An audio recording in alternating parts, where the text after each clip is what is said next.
Howdy everyone, it's me once again, the one and only Killer Rodan. And today, I'm going to be continuing my Kaiju movie marathon. So, I'm going to be reviewing the second installment of the original Gamera series. This of course would be a review for the Japanese version of this film, which I have on Volume 1 on this box set here, folks. Well, here's something weird I did come across. A bootleg version of the film for Gamera vs. Barugon, the very film I'm reviewing. This VHS copy here features Godzilla from the 1990s, the 1990s Godzilla films. Some screenshots from random Godzilla films from the 1990s on the back, but then on the front, on the cover right here, you see Gamera fighting off the 1998 remake of Godzilla on the cover, which comes off highly manipulative, if you ask me, because Godzilla was definitely one of the more popular giant monster films. This was easily done and just so someone can just buy it, which I find this really bizarre. I mean, they were going to do a Godzilla vs. Gamera film, but unfortunately it never came to be. But it's still pretty interesting in its own way. It just comes out really weird, if you ask. It's on Blu-ray, obviously, as you can see. Also, this film is titled Gamera vs. Barugon, not Barugon. A lot of people seem to mispronounce this. The film's title. It's Gamera vs. Barugon, not Barugon. And then this film was actually released on DVD on VHS tape under a different title. It's a Gamera film titled War of the Monsters, which I still have it in sealed, as you can see. Yeah. But the Japanese version of this film was also released on DVD too, but depending which DVD you have, it may not contain all the footage. Yeah, this was the other version that was released on DVD I was referring to. Yeah, it's in Japanese, but the thing is that it does not contain all of the scenes in which that appear in the Blu-ray version copy. So that's kind of odd if you ask me, but of course that was the VHS tape version of the film, which was heavily re-edited because, you know, you don't want to scare the kiddies, little kids over here, folks, which of course is annoying. The film was also re-released in the combo pack with 11 out of the 12 films on Blu-ray. Kind of like how they had multiple releases for the Godzilla films over the years. So yeah, think of that in a way, folks. And then there's other DVD releases of the films as well, folks, over the years. And even more re-releases, of course, in multiple packs as the years progressed, I guess you can say. But this is the one I'm going to be mainly focused upon for these films, folks. That the Blu-ray version may have. Oh boy, talk about being cryptic here. But anyway, it's probably because of the fact that different companies might have released these films. So finding these versions might be a little, convoluted. Yep, can be rather convoluted. So of course I'm gonna have my cup of Joe. Yes, sirree. The thing is that the first script of the film wasn't even making any references to the first original film. The original idea for this movie was going to involve an ice-based alien invading Earth and basically be a threat to humanity. But the other idea was from the studio considered involving an ice monster from a certain folklore. However, eventually the idea of an ice concept creature was carried over for the character Barugon when he has the freezing ability. And also, again, another idea floated around. The original script featured more crazy elements for the opening sequence, and Gamera's rocket would have crashed to Earth before he escaped. But of course, some things was tweaked up before the finished product. So the film itself was initially supposed to be more geared towards the adult kind of a thing. And the native dancers were appearing topless originally, which kind of felt they should have done it anyway. So they wanted to keep this film more serious and more geared towards adults with more intense fight scenes. So, I kind of wish they could have given that more idea in mind, but oh well, I guess it would have been pretty interesting if you ask me if they actually gone in a full blown more adult rated kind of stuff. But oh, Some good juice. So anyway, like I said, I'm going to be reviewing the film titled Gamera vs. Barugon. So, of course, as always, I did at the top of the plot of this film. Because that's what I always do. And like I said before, I know I said this before, folks.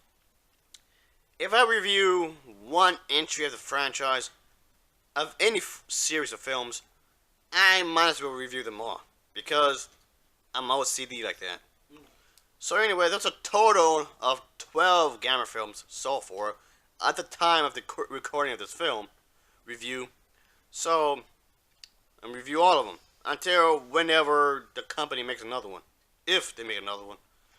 So anyway, again, this is the second installment of the original Gamera series. And where it's set 6 months after the events of Gamera the Giant Monster, which was the title of the Japanese version of the original film. So, the thing is that following the events what had occurred, Gamera was placed in this giant rocket because this character, this monster, was viewed as too dangerous, too powerful to be kept on Earth. So, in the original film, the first movie, a plan called Plan Z was constructed in order to send him to another planet. So, anyway, there was this meteor, right, that collides with the rocket containing Gamera, which was transporting the monster to Mars. Now free, Gamera seems to return to Earth, and he heads to this dam in Japan, by which he of course destroys. Of course, a lot of people were panicking in this sequence, and he just wrecks up everything. He just destroys all of the stuff. He actually destroyed the dam itself by, by flying, and he keeps running himself against the dam itself, and basically just ends up flooding the entire place. So, anyway, around the same time, there are these 3 Marines whom have a discussion with this individual. This individual I'm referring to is the one whom is a World War II veteran. And I guess that would make sense because they made some references about war in the first movie. So they're trying to keep in tone with the original. And even though the fact that this film doesn't take it seriously, which is fine. I've always preferred my giant monster movies to be taken seriously, not as a joke. But anyway, the World War II veteran sent these 3 Marines to an island that's in this South Pacific to retrieve this very specific oval, this opium of it's kind of like a jewel kind of a thing, and that he once found and hid in a cave. Yeah, there's like a whole backstory to this, of course. But anyway, the moment they got there, the natives, the villagers, yeah, they found out what they were trying to do, and it's like, well, they gave them some warnings. Despite the warnings from the natives, from the local villagers, the 3 men head out to the cave anyway. This so reminds me of King Kong. This place is kind of like a Hawaiian kind of a place. But anyway, yeah, the whole jungle traveling, the way they're dressed, the outsiders coming to this, very native island and whatnot, and that kind of clothes, these jungle explorer and kind of outfits, really reminds me of King Kong. Not that I'm complaining though, but having a film, a crossover film with Gamera and King Kong, That sounds pretty badass if you ask me. But anyway, back to the story. Yeah, there's like a princess-like woman in this film. Yeah, it seems like a princess-like woman in this film. Holy hell. But anyway, what I'm saying is that, she comes off like she's a very high class in society. She's very wealthy. And, yeah, she does give him some warnings that, don't go. Don't go. This little oval thing that you're trying to get is dangerous. It's bad. But of course, do they listen? Of course not. The trio do go on anyway, despite the desperate warnings from the people, and they do locate that very thing that they were looking for. However, the thing is that one of the three end up dying due to a sting bite from a scorpion, a poisonous one, I should say. Yeah, one of the other men is very greedy, and he actually saw that the little scorpion thing was on the dude's leg, and guess what? He allowed it anyway. What an asshole.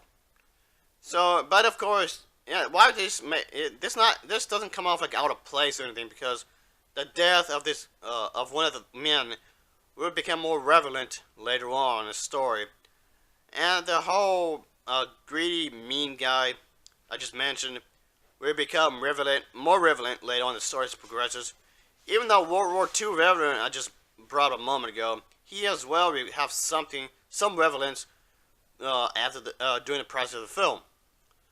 Even the whole princess character or type of character I brought up a moment ago will have something to do as the film progresses. So, oh my nose, sorry about that. So yeah, that's a good thing for consistency. And of course, this is probably one of the few Gamera films from the original Gamera series. You kind of think this is probably the only Gamera film in the original Gamera series that they made in the past. They made like what 8 movies in total from the original series. This is probably the only one where it didn't feature a kid. So there's no kids in this film at all, which I think is a good thing, because having children in these giant monster films, it's always I always give some points down. If you're gonna make kid the main character, the lead character in these giant monster films, that's always bad news if you ask me. That's so no, just a big fat no. Because the kids in these films, well, often, regardless of genre, children as the main characters often get annoying if you ask me. But thankfully, not in here really. So here we go.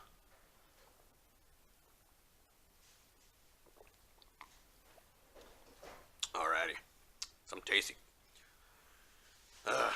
coffee. Yes, wait. But anyway, as the story will progress, we do get to see that the asshole guy. I'm just gonna call him asshole guy because that's basically what he is. Asshole guy. I mentioned earlier. He basically wants to keep the thing to himself. That little thing he found up in the cave. He keeps it on the side of his bed, of course, but he put it specifically in the. They go on the ship. The 2 remaining men go on the ship, of course. The frames in the shots of these film for this version actually look quite good, folks. Nothing is zoomed in like some of the VHS tapes copies of these films. I noticed that a lot of the VHS tape copies of these giant kaiju films, a lot of scenes were zoomed in, but thankfully for this version of the film, there's no scenes that zoomed in or anything, but you see all the right shots and whatnot in the more proper manner in the way you should have seen it in the first place.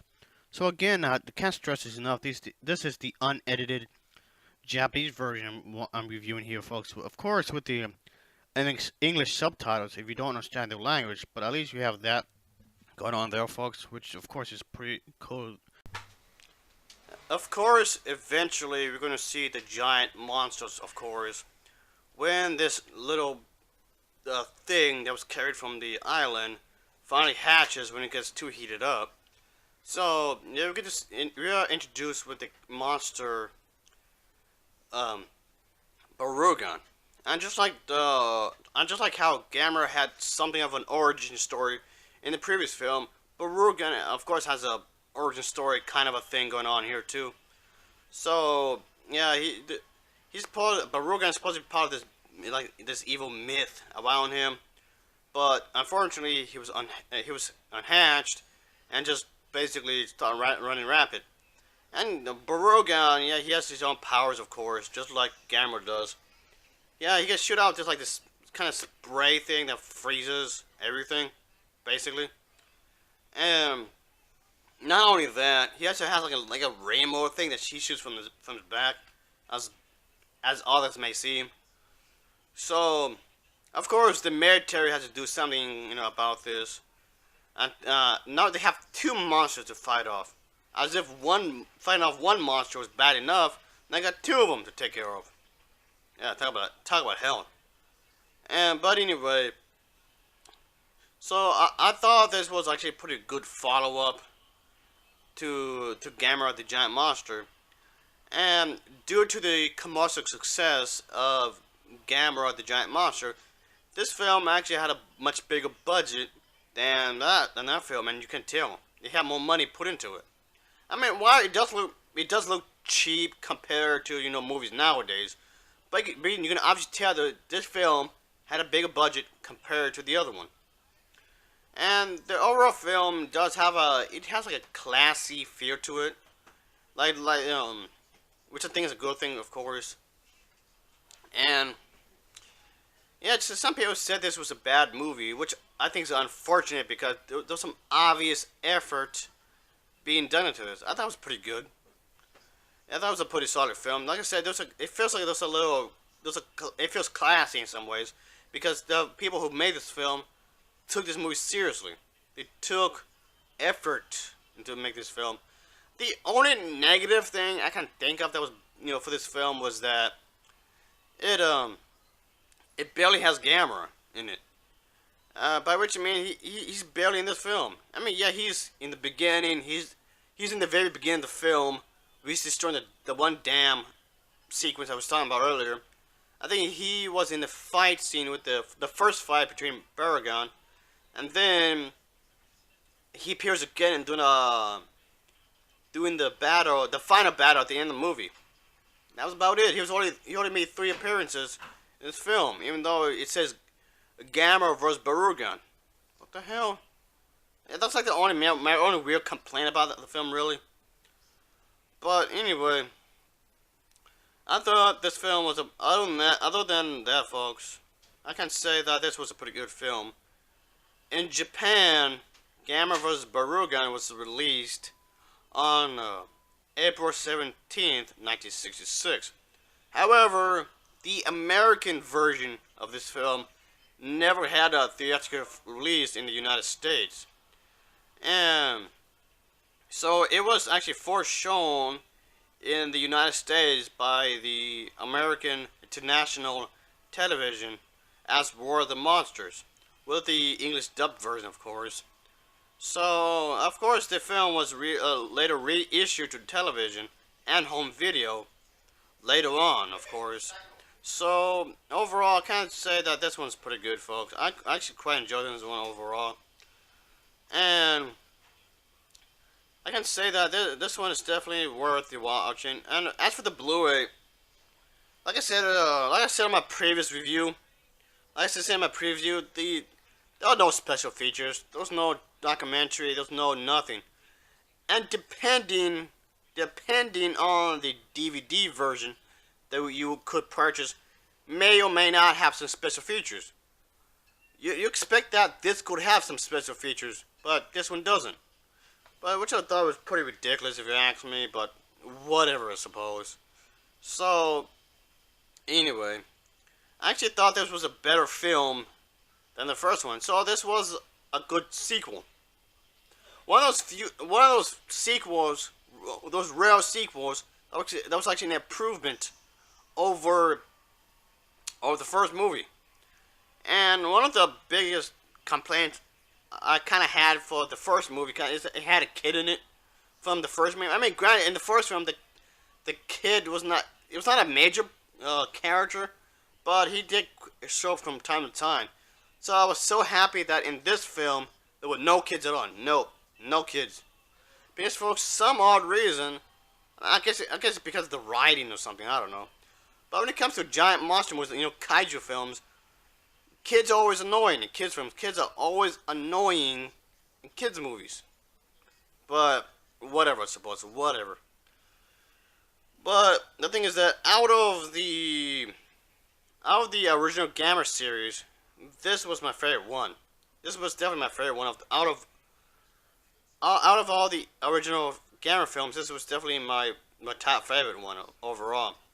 I like the premise and whatnot, of course. The overall idea. The acting wasn't too bad. The acting in here was actually quite decent. And the special effects are pretty good. I like the special effects in this. So, anyway. Again, this is the uncut Japanese version, of course. Again, this is the uncut Japanese version. And it makes more sense. There's not as many plot holes as it was in the American version of this film. And I suggest getting this film anyway. Even though, like I said before, this film, this version of the film contains no special features, unfortunately. So I don't know if they're ever gonna re-release this film or anything, but the Blu-ray copy of this film, you get to see the high definition picture. The high definition picture for this, the quality of this high definition picture in this sequel is actually better than it was in the previous film. Because if you watch my previous review for the first film, one of my complaints is that the transfer for the first Gamera film, which was Gamera the Giant Monster, the transfer from the DVD to the Blu-ray, it was not a great transfer. It came out grainy. But for the sequel, for the second part, there's not no grainy stuff on the picture on the frame. So that's definitely a good thing there. So overall, this was definitely a pretty good film. There's not many complaints I have about this film, really. I like those the subtitles. There's definitely the subtitles. You don't have to go to menu setting or anything. You can just press play on the film, and they'll automatically start playing the subtitles while it's going. So that's definitely a good thing there. And one thing I would definitely say is that I did like the destruction scenes. This is a kaiju film. Of course, I gotta talk about the destruction scenes. The destruction scenes in this film were really well done. They're really well done. And I mean, yes, he's done in a guy in a costume, but I don't mind it really. You can tell that the way the destruction scenes were done must have been really difficult. The way he handled the destruction scenes must have been really difficult with the miniatures. The miniatures they're using were really detailed. Again, like I mentioned before, the miniatures look more detailed due to the fact that it had more money to it. So that's definitely a good thing there. So that's a plus in my opinion. The overall production value of this film is actually quite good. The fight scenes are really well choreographed. Matter of fact, the entire film is really well choreographed, not just the fight scenes. I do like that this film does attempt to create some sort of, I guess you can say, intense atmosphere its own little way. Like there's a dread of doom and whatnot. So, I guess you can say these monsters can be a threat to humanity. And I guess you can say I like how Gamera and Barugon come off like a threat to civilization as we know it. So I guess they were really trying to come off with that idea in this film. Even though I do admit that Gamera should have been shown a bit more, if you ask me. So he just comes off more of a side character, if anything. But overall, despite a few complaints I may have had for this film, I still quite enjoy this film overall. It's a pretty good feature with a pretty good story. I do like the characters, so there's more good than bad here. Gotta have my cup of Joe, of course. The fight scenes, of course, I have to talk about the fight scenes, of course. The fight scenes are pretty well done, It gets pretty crazy. It really came off like it really came off like it was two when Gamera and Barugon were fighting each other. It really came off like they were animals, clawing each other. It came off like they were really animalistic. They just really want to, the biting, clawing, all that shit. So, points there. So, of course, I wanted to review this film because I like kaiju movies. I really do. And like I said in my previous video, I feel like I don't review enough kaiju films, really. Which is a shame because I like these movies. These kinds of movies, I really do enjoy them. Good, bad, or in the between, I'm going to review them anyway. So anyway, folks, this is actually the first Gamera film to be featured having Gamera fight another guy. So this was the first Gamera film in the series to have Gamera fighting it out with another monster. Also, this was also the first Gamera film in the series to be in color. This is the first colored film in the series, which I thought was pretty cool. So that's definitely a good thing there, folks. So, anyway, I did like this film, the way it was done, folks, overall. And this was probably the only film in the entire original Gamera series that didn't feature a kid. That's a plus there. And I guess, if anything, this probably will be and also this probably was the only Gamera film in the entire original series where Gamera was maybe was more like the anti-hero. I think he was more of an anti-hero, whereas in the previous film, Gamera the Giant Monster, he was more of a villain. So after this movie, he was more of a superhero kind of character. But more on that, later. More on that later. I'm gonna review the third installment of this series. But anyway, so anyway, folks, I'll say that the film is definitely a recommendation for me, folks, because honestly, it's not that bad. I quite enjoyed it, and I did like the premise. I thought it was well executed. The pacing wasn't too bad. I mean, it might be too slow for some folks, but it didn't bother me really. I liked the story enough that I was actually entertained by what I saw. So anyway, Gamera vs. Barugon, it gets an overall rating of a 7.5 out of 10. It gets a 7.5 out of 10 from me. And as always, thanks for watching, and take care. Until next time, oh yeah.